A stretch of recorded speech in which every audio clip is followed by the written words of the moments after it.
the mountains of southern Siberia, there is a place where the weather can transform from calm to life-threatening in a matter of hours. Forests give way to open alpine ridges.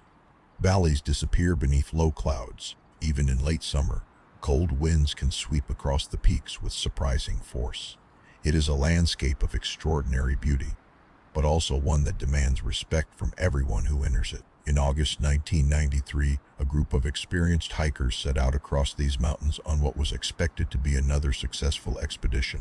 They were well-trained, physically capable, and led by one of Russia's most respected outdoor instructors. Yet within days, 6 members of the group would lose their lives.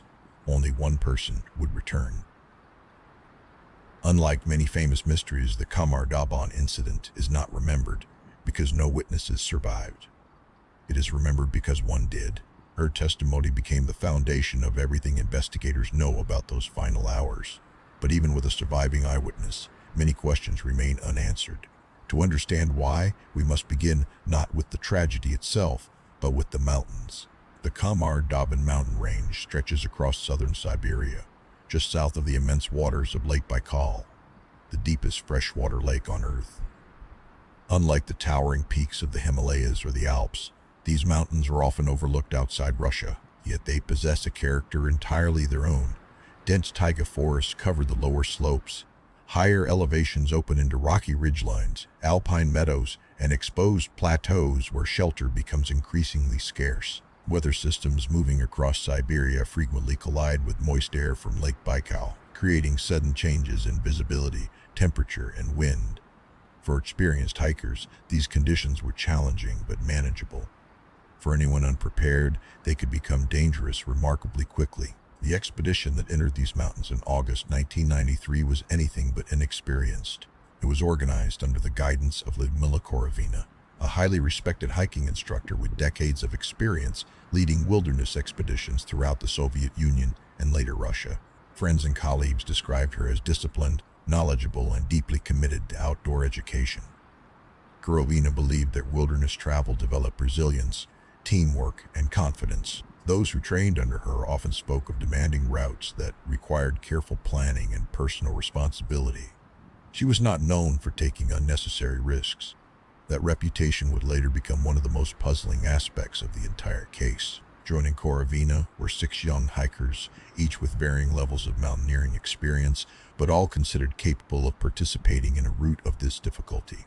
Among them was Valentina Yutrchenko, whose account would eventually provide investigators with the only direct description of the expedition's final day. The others were Victoria Zelizova, Denis Bachkin, Timur Bapanov, Tatiana Folenko, Alexander Krisin, and the expedition leader herself, Lyudmila Korovina. They were students, outdoor enthusiasts, and young adults who shared a love for nature and adventure. Photographs taken before the journey show smiling faces, backpacks carefully packed, and a group that appeared confident and optimistic.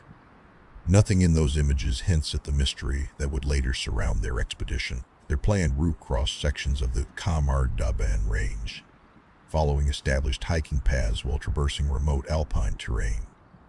Although the area was isolated, expeditions like this were not unusual during the early 1990s. Organized hiking clubs throughout Russia regularly explored these mountains as part of outdoor training programs.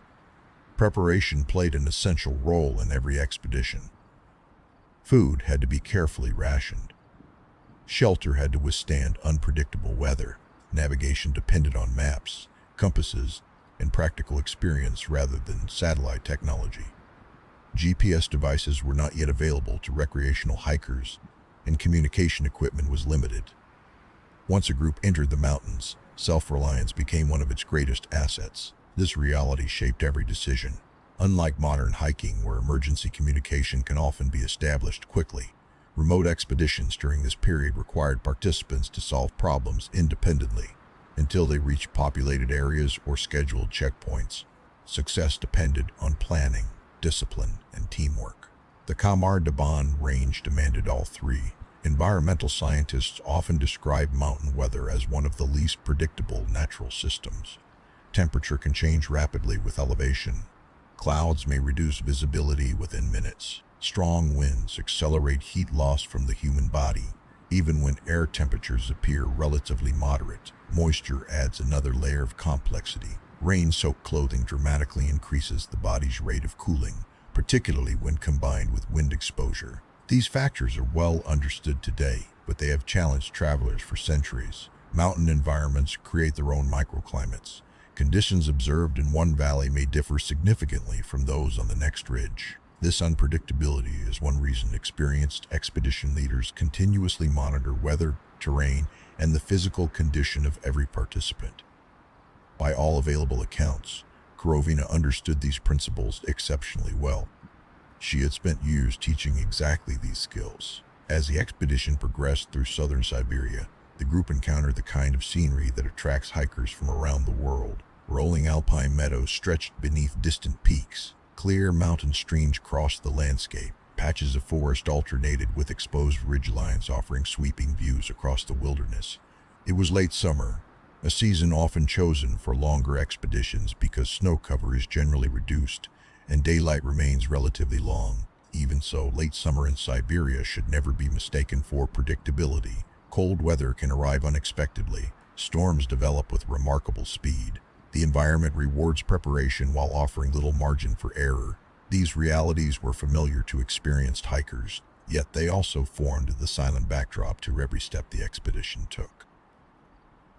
Looking back today, it is tempting to search for early warning signs.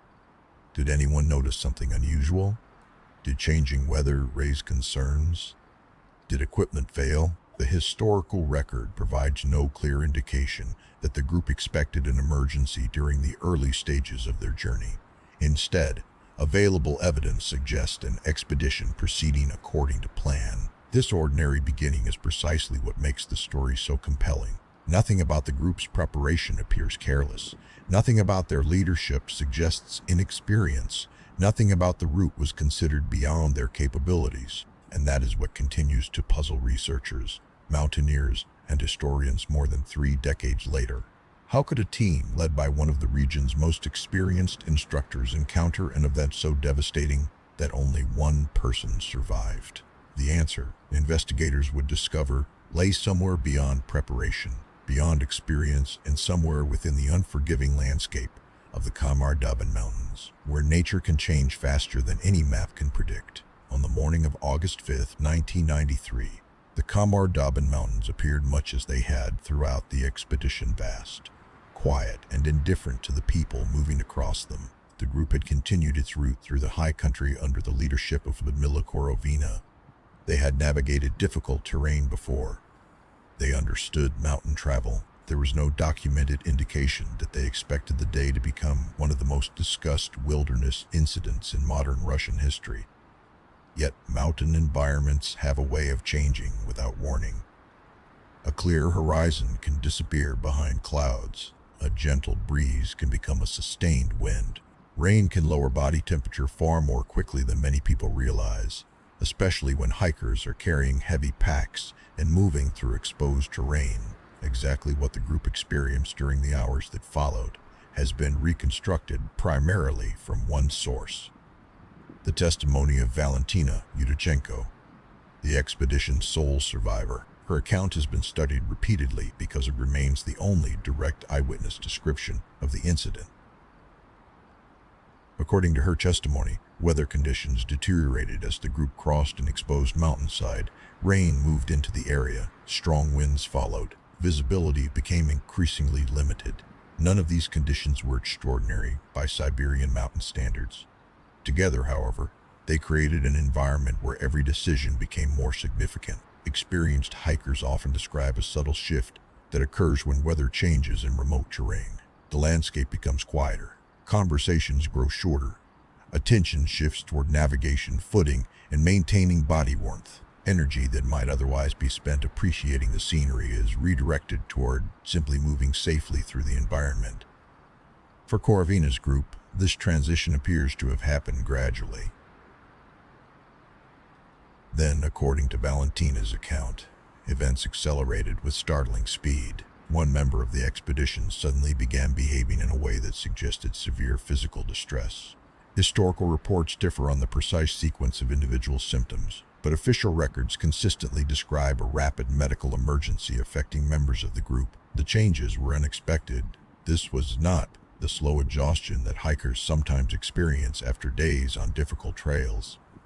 Something was happening much more quickly. Valentina later recalled confusion spreading through the group. Corvina immediately shifted from expedition leader to emergency responder. Her attention focused on helping the distressed hiker while attempting to understand what had caused the sudden collapse. Before the situation could stabilize, additional members of the group also began experiencing serious physical problems. Investigators later noted how unusually rapid this progression appeared. Rather than affecting one individual alone, the emergency spread through much of the expedition within a relatively short period.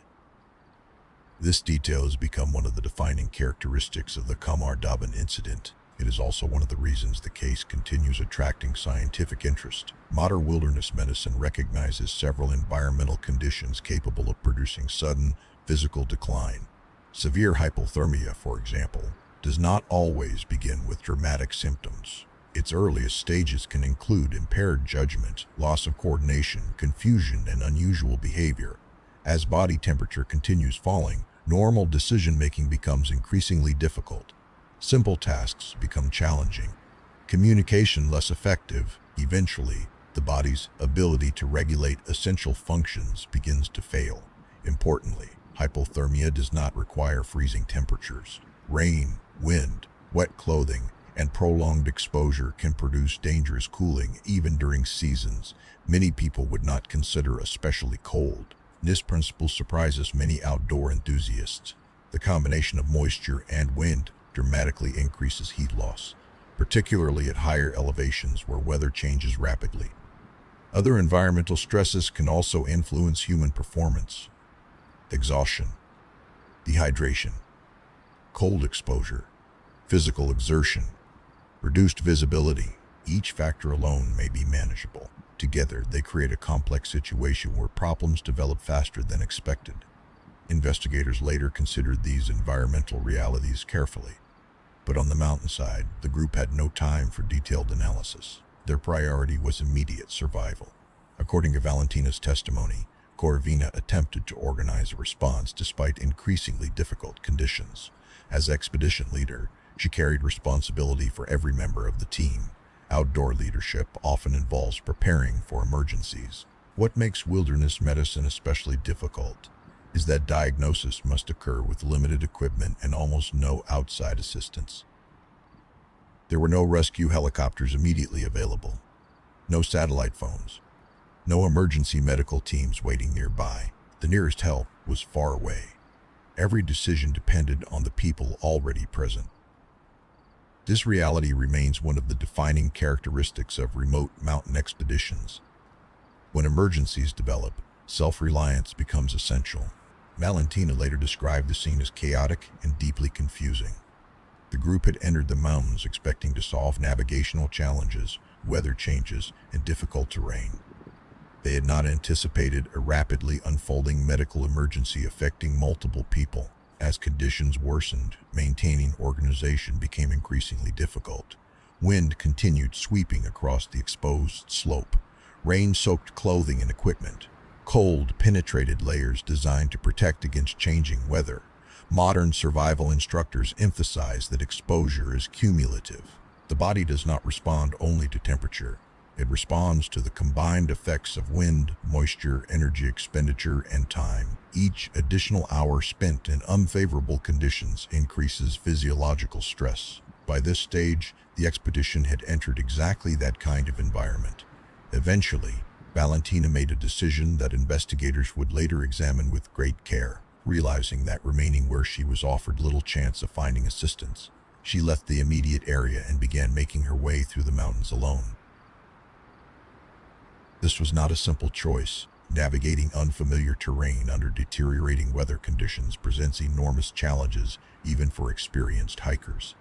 Yet, remaining stationary without communication or rescue posed its own risks. Her journey became an extraordinary survival story in its own right. Over the following days, she navigated forests, rivers, and mountain terrain while searching for people who could help.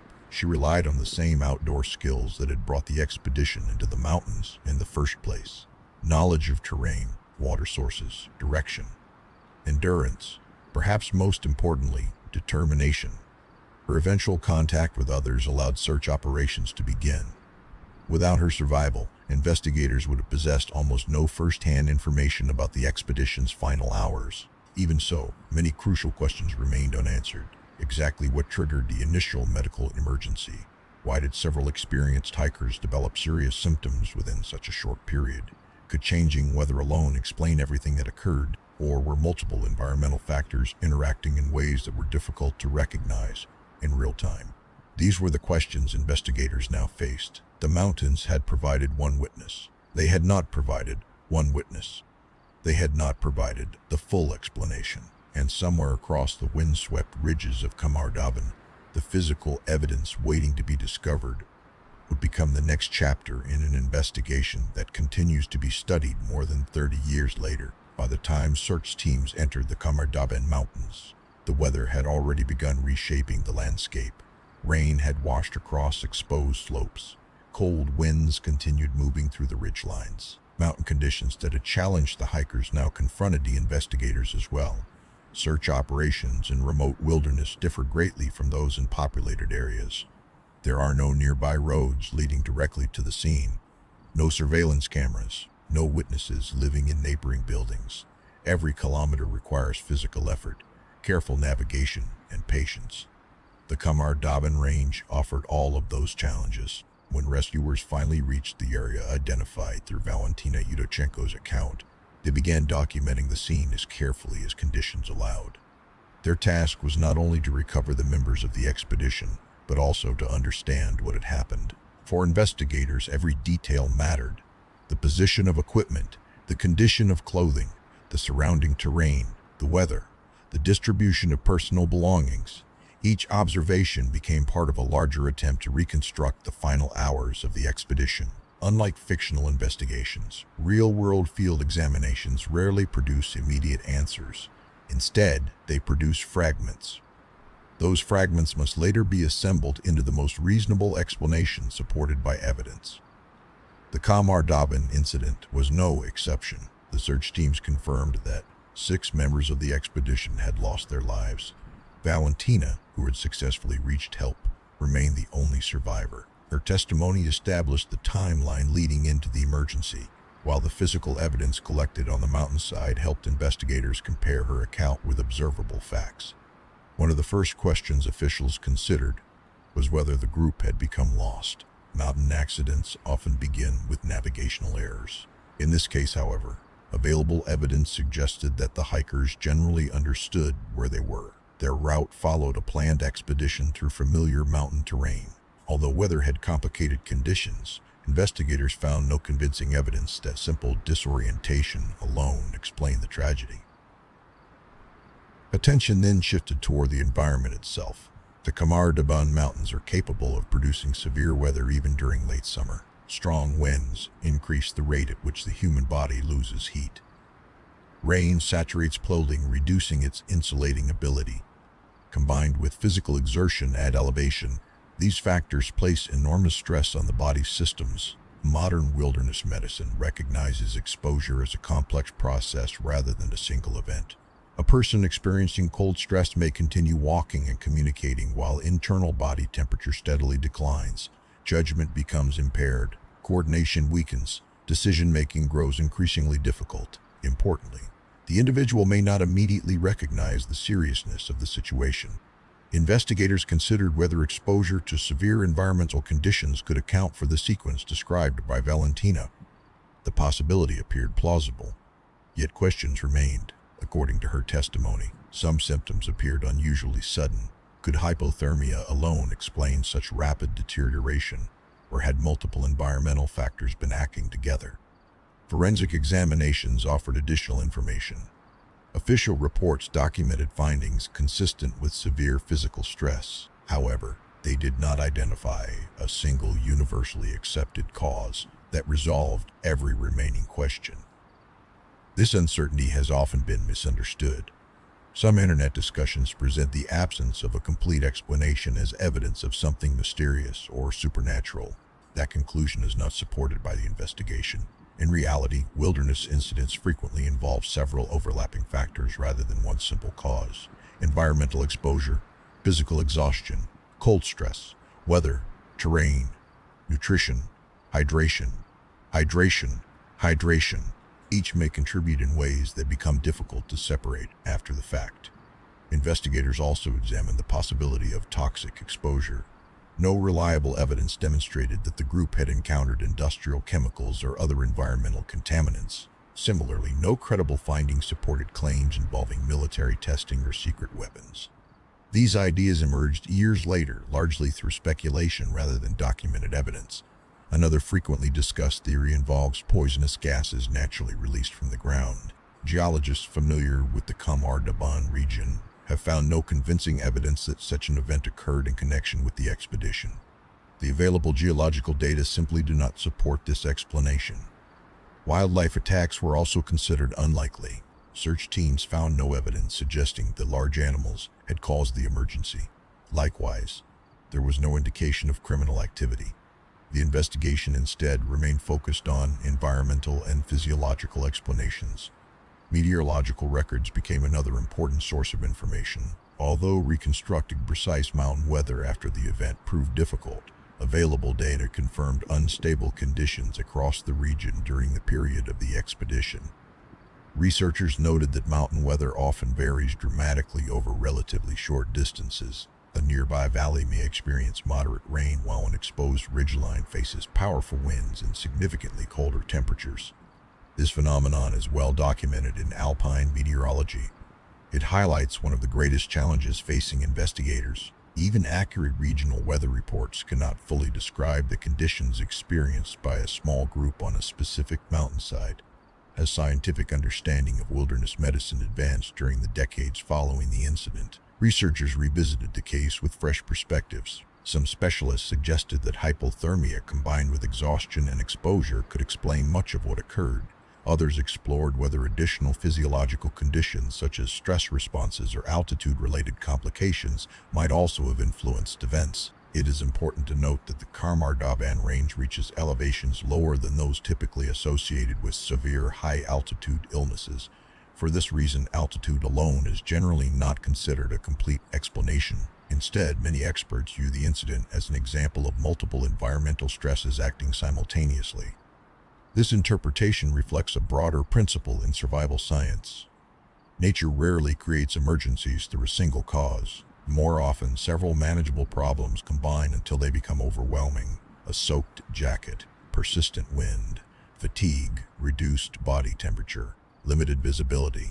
Each appears survivable on its own. Together, they can create a situation that changes faster than people expect. For investigators, this concept became one of the most valuable lessons emerging from the Kamar Daban incident. The mountains did not necessarily present one impossible obstacle. They presented many ordinary hazards at the same time. And sometimes, ordinary hazards are enough. Although the official investigation answered many important questions, it could not answer every one. The evidence suggested possibilities rather than absolute certainty. That uncertainty has fueled decades of discussion. But careful examination of the available records reveals something equally compelling. The mystery surrounding Kamar Daban is not built upon missing evidence. It is built upon the limits of evidence. Even the most thorough investigation cannot fully reconstruct every decision, every conversation, or every moment experienced on a remote mountainside during a rapidly unfolding emergency. Some details remain beyond recovery, not because investigators failed, but because the mountains rarely preserve complete stories. More than 3 decades have passed since the Kamar Daban incident, yet the story continues to travel far beyond the mountains where it began. It appears in documentaries. It is discussed in mountaineering communities. It is compared with some of history's most famous wilderness mysteries, and almost every time it is retold, one question returns. What really happened on that mountainside? It is a natural question. Human beings are remarkably uncomfortable with uncertainty. When a story lacks a complete ending, our minds instinctively search for one. We compare patterns, fill gaps, and imagine possibilities that seem to connect scattered pieces of evidence. Sometimes those possibilities become accepted as fact, even when the evidence never supported them. The Kamar-Daban incident illustrates this process remarkably well, because one survivor returned. We possess far more information than exists in many historical mountain tragedies, yet that information is still incomplete. Valentina Ojchenko witnessed the beginning of the emergency. She survived an extraordinary journey through remote wilderness. Her testimony allowed investigators to reconstruct the expedition's final known movements, but no witness can observe every detail during a rapidly unfolding crisis, especially one taking place in severe weather while trying to survive. This distinction is important. Her account is invaluable. It is also naturally limited by the circumstances under which it was experienced. That limitation is not unusual. Modern emergency psychology has demonstrated that memory during high-stress events often focuses on immediate survival rather than complete observation. People remember powerful moments with remarkable clarity, while other details become fragmented or uncertain. This is a well-documented feature of human cognition, not a flaw in the witness. Recognizing this helps explain why some questions remain unanswered, without suggesting that anything mysterious was concealed. Despite this, the internet has produced countless explanations over the past 30 years. Some propose secret military experiments. Others suggest exposure to unknown chemicals. A few even attribute the incident to paranormal forces. These ideas often spread quickly because they offer simple answers to a complex event. However, none of them are supported by credible investigative evidence. No verified records indicate military activity in direct connection with the expedition. No official forensic findings identified unusual toxins that would explain the event. No physical evidence supports supernatural interpretations. The absence of a complete explanation should not be confused with evidence for extraordinary causes. Historians and scientists frequently encounter this challenge. When documentation is incomplete, uncertainty remains. That uncertainty deserves acknowledgement rather than replacement with speculation. In many ways, the Kamar-Daban incident demonstrates how powerful the natural world can be without requiring anything beyond known science. Modern wilderness medicine continues to emphasize that environmental emergencies rarely develop through a single cause. Cold exposure alone may not be catastrophic. Exhaustion alone may be manageable. Rain alone may simply be uncomfortable. But when these factors combine with strong winds, difficult terrain, limited visibility, physical exertion, and delayed rescue, the outcome can change dramatically. Researchers sometimes refer to this as a cascade of environmental stressors. Each individual challenge reduces the body's reserves. As those reserves diminish, the ability to respond to the next challenge also declines. Eventually, the margin for recovery becomes extremely small. This principle applies far beyond Siberia. It has been observed in mountain rescue operations across Europe, North America, Asia, and Antarctica. The Kamar-Daban incident, therefore, serves not only as a historical mystery, but also as a reminder of an enduring scientific reality. Nature does not need to be extraordinary to become dangerous. Ordinary environmental processes acting together are often enough. There is another reason this story continues to resonate. It is not simply about a mountain expedition. It is about trust. The hikers trusted their preparation. They trusted their experience. They trusted one another, and they trusted a leader who had successfully guided many expeditions before. None of those decisions were unreasonable. That is perhaps the most sobering lesson of all. Outdoor professionals often describe wilderness travel as a continual process of risk management rather than risk elimination. Experience reduces danger. It never removes it entirely. Even the most knowledgeable leaders operate within environments they cannot completely control. Weather changes, terrain shifts. The human body has limits. Understanding those limits is one of the foundations of modern expedition planning. Since 1993, advances in outdoor technology have transformed wilderness travel. Satellite communication devices can summon rescue teams from remote regions. GPS navigation provides remarkable positional accuracy. Improved weather forecasting allows hikers to anticipate developing systems with far greater confidence than was possible 30 years ago. Clothing and equipment have also improved significantly, yet experienced mountaineers continue to teach the same lesson that guided explorers generations ago. Technology is valuable. Judgment remains essential. The Kamar Daban Mountains have not changed. Their forests still climb toward exposed ridges. Cold winds still sweep across open slopes. Storms still form above Lake Baikal before crossing the range. The landscape that challenged one expedition in 1993 continues following the same natural rhythms today. Visitors who hike these mountains often describe them as breathtaking, beautiful, peaceful, immense. Those descriptions are all accurate. So is another, unpredictable. Perhaps that is the most meaningful way to remember the Kamar Daban incident, not as an unsolved legend, not as evidence of hidden forces, but as a deeply human story unfolding within one of the world's most demanding natural environments. It reminds us that courage and experience are invaluable, yet they do not place us above nature. They help us understand it. They help us respect it, but they do not allow us to control it. The names of Lyudmila Korovina, Victoria Zalesova, Denis Shvakin, Timur Bapanov, Tatyana Filenko, and Alexander Krisin remain part of mountaineering history, not because of myths that grew around their expedition, but because they were real people who loved the wilderness enough to explore it. Their story deserves to be remembered with care, accuracy, and respect. And perhaps that is why the Kamar Daban incident continues to endure, not because every question has an answer, but because it reminds us that some of nature's greatest mysteries are not hidden in the unknown. They exist in the extraordinary complexity of the world we already know.